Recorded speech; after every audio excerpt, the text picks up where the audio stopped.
Push the chair frame apart and press the two side tubes down into the grooves of the frame. Pull up on the seat back handles and lock them into place. Unscrew the bolts and gaskets from the controller system.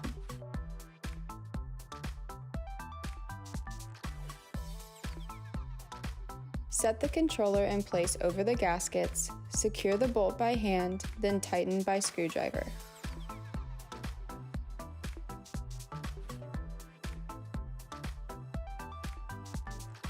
Secure the wire harness to the frame using the supplied plastic cable ties.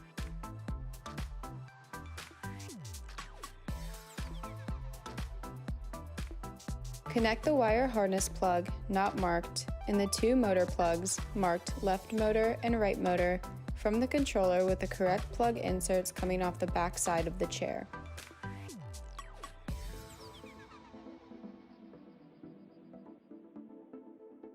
Install the footplate tray on the upper tube of the left or right of the frame. Rotate the footplates forward and lock into place. Package the leg strap on the right and left upper tubes, then use the nylon tape to secure.